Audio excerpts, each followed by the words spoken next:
Oke, Assalamualaikum warahmatullahi wabarakatuh.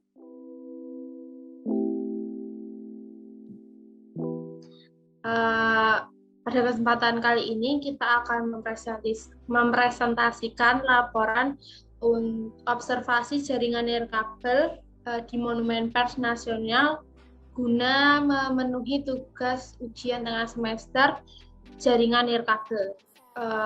Untuk tim kami, yang pertama ada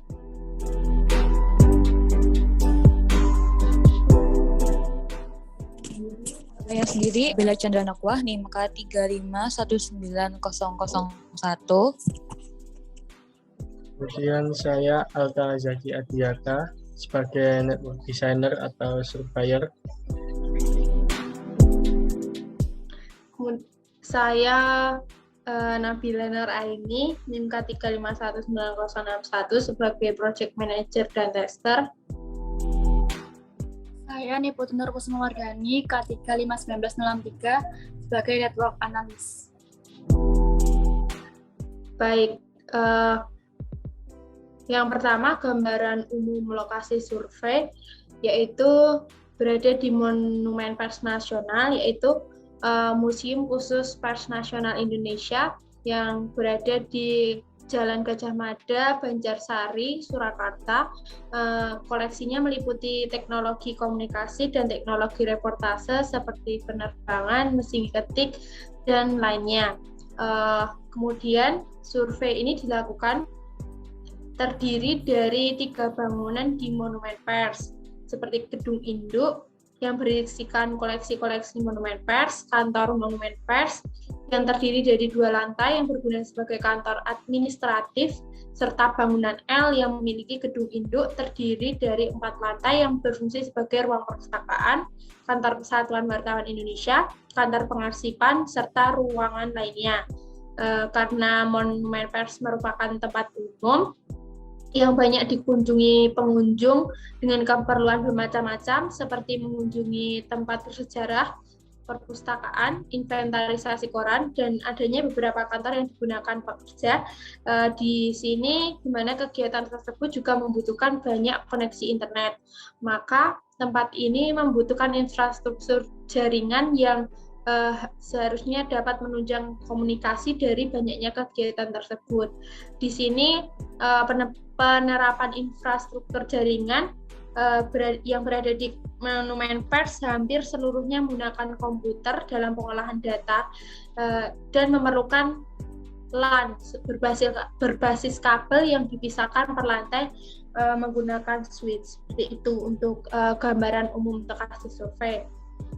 Selanjutnya untuk peralatan survei yang kami gunakan yaitu laptop untuk mengidentifikasikan apa yang akan di-scan, kemudian mobile phone memantau scanning dari identifikasi AP, kemudian aplikasi Nest Tumbler mendeteksi SSID dan enkripsi untuk AP dan juga mendeteksi sinyal wireless yang berada dalam jangkauan device wireless kita, kemudian aplikasi Wi-Fi Analyzer untuk mendeteksi channel atau menganalisis jaringan Wi-Fi di lingkungan sekitar.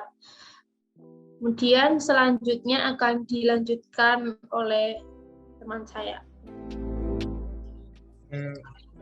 Baik, untuk selanjutnya ada denah lokasi survei dan titik akses point yang ditemukan di Monumen Pers. Yang pertama, untuk denah di lantai 1, total terdapat 7 akses point. Dengan rincian untuk 2 akses point di ruangan bawah TU, kemudian di ruangan e-paper 2, di ruangan utama 3, dan 1 di ruangan Balai Budaya maksud saya. Kemudian untuk denah lantai 2 ada 2 di ruangan TU atas, kemudian 2 di perpustakaan. Untuk perpustakaannya terpisah, ada perpustakaan anak dan juga perpustakaan biasa. Kemudian yang terakhir ada di ruang Kemala. Untuk di lantai 3-nya hanya terdapat 1 akses point saja, yaitu di ruang konservasi. Hal ini dikarenakan di lantai 3 jarang ada kegiatan. Kemudian selanjutnya ada detail AP yang akan dijelaskan oleh teman saya. Detail AP yang ditemukan. Terdapat 2 detail AP ya. Free WiFi, terdapat 6 channel yang status AP-nya dapat dikoneksikan. Kemudian untuk WiFi staff terdapat 6 channel dan dapat dikoneksikan juga.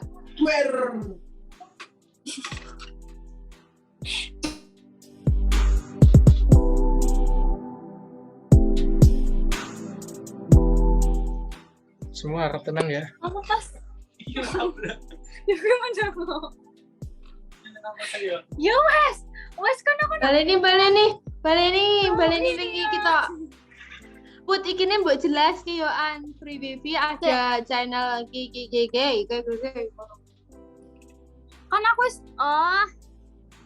Gon gambare pi lho. cek piye jelaskan kok piye.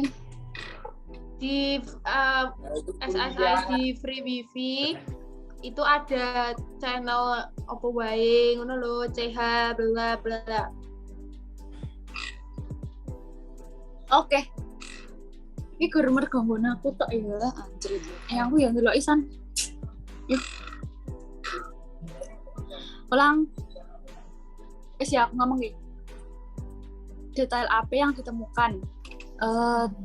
Yang pertama Free WiFi terdapat 6 channel. Status AP-nya dapat dikoneksikan. Terdapat 6 channel itu ada channel 149, kemudian channel 1, kemudian channel 6, channel 11 dan yang terakhir iki channelnya 5 tok ya. Free WiFi MPN 5 Ngisore kuwi lho, ngisore. Lah kuwi ya channel 11 sih. Channel 11 ada 2 ngono. Oh, channel 11-nya ada 2. Anjir. Ngapa tau aku lagi terus sangit. Ada gosip ya. Kuwi enkripsi Tapi wacanan ini. enkripsi ini ya wacanan Free WiFi channelnya ada 6 terus enkripsi apa wae dapat 100 sebab urut. Oke. Detail AP yang ditemukan. Free WiFi terdapat 6 channel, enkripsinya open dan captive portal. Kemudian status AP-nya dapat dikoneksikan. Free WiFi MPN ada channel 149, channel 1, channel 6 dan channel 11-nya terdapat 2. Kemudian WiFi staff terdapat 4 channel. Enkripsinya WPA 2 PSK, kemudian status AP-nya dapat dikoneksikan. WiFi staff ada channel 11, channel 6, channel 149 dan channel 6. Kemudian topologi infrastruktur dapat dijelaskan oleh teman saya.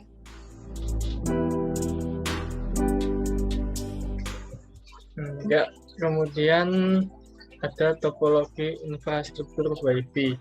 Di Monumen Per sendiri menggunakan topologi point to multipoint. Nah, untuk jenah lantai satunya sebagai berikut dengan menggunakan 3 akses point pada lobi utama atau ruangan induk, kemudian 1 akses point di Balai Budaya, kemudian 1 akses point lagi di PWI. PWI itu ruangan wartawan kayak perkumpulan kayak gitu. Kemudian di ruangan e-paper menggunakan 2 akses point, dan yang terakhir di ruangan PI dengan 1 akses point. Selanjutnya di lantai 2 terdapat 5 akses point, 2 akses point di ruangan TU, 2 akses point pada perpus, dan ruang kemala dengan 1 akses point. Di lantai 3 hanya menggunakan 1 akses point pada ruang konservasi.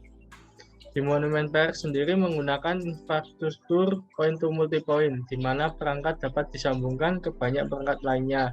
Karena melihat dari gedung yang tidak hanya 1 dan jaraknya pun tidak terlalu jauh, maka perlu penyebaran ke beberapa klien, sehingga jaringan dapat digunakan bersama. Kemudian ada benefit atau faktor positif yang akan dijelaskan oleh teman saya. Baik, untuk benefit atau faktor-faktor positif yang dapat yang dapat dari penerapan infrastruktur tersebut, yaitu yang pertama yaitu melakukan transfer file melalui suatu server pengantar keluar masuk informasi, yaitu hal yang memungkinkan. Nah, untuk yang kedua itu penggunaan LAN sendiri itu membuat pekerjaan lebih efektif dan lebih efisien. Yang ketiga, keamanan kerahasiaan data maupun investasi terjamin karena LAN memiliki sistem pengatur password.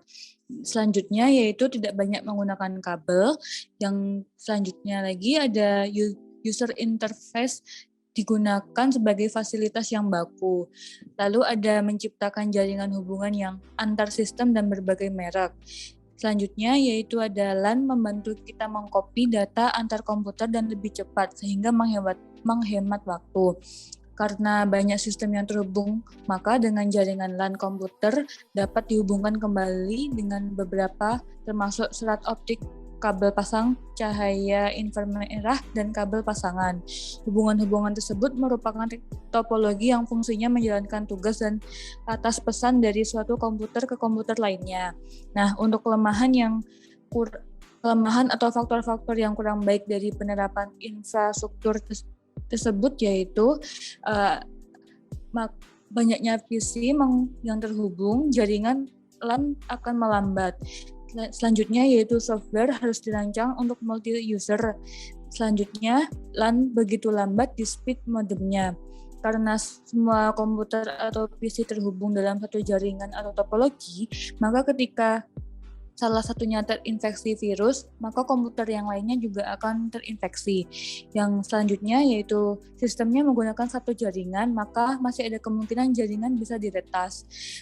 Yang terakhir ada karena lokasi LAN hanya dapat terhubung dengan antar komputer dari satu gedung, maka jaringannya cukup tidak memadai. Selanjutnya ada deskripsi tugas dan perang-perang masing-masing anggota yang dapat dijelaskan oleh teman saya. Baik, selanjutnya akan saya jelaskan mengenai deskripsi tugas. Yang pertama yaitu PM atau Project Manager bertugas sebagai merencanakan ide dan membagi job desk. Kemudian network analysis memastikan jaringan dapat digunakan. Kemudian network designer yaitu merancang membuat desain denah dan penempatan lokasi. Kemudian surveyor melakukan survei lokasi, dan tester sebagai testing atau melakukan testing dan memastikan jaringan dapat digunakan dengan baik. Kemudian kesimpulan akan dibacakan teman saya. Kesimpulan. Struktur jaringan yang kami amati pada Monumen Pers ini sudah dapat dikategorikan sebagai struktur jaringan yang baik dan terorganisir. Hal ini dapat dilihat dari infrastruktur yang telah digunakan, yaitu point to multipoint. Penempatan AP sudah sangat menjangkau keseluruhan tempat di Monumen Pers sehingga jaringan dipastikan aman dan dapat digunakan secara lancar. Namun, kami juga menemukan beberapa kekurangan yang harus diperbaiki seperti lambatnya jaringan jika banyak PC yang terhubung, software harus multi-user, LAN yang lambat, dan adanya virus jika salah satu komputer lainnya juga terkena virus. Solusi yang dapat dilakukan dari permasalahan di atas dengan menambahkan amplifier sinyal sebagai penguat sinyal, menambahkan WiFi extender untuk menyalurkan sinyal lebih jauh, dan jika ada budget lebih dapat menambahkan router. Sekian, terima kasih dari presentasi yang kami sampaikan. Semoga bermanfaat dan bisa memenuhi tugas UTS jaringan nirkabel. Kami mohon undur diri. Assalamualaikum warahmatullahi wabarakatuh.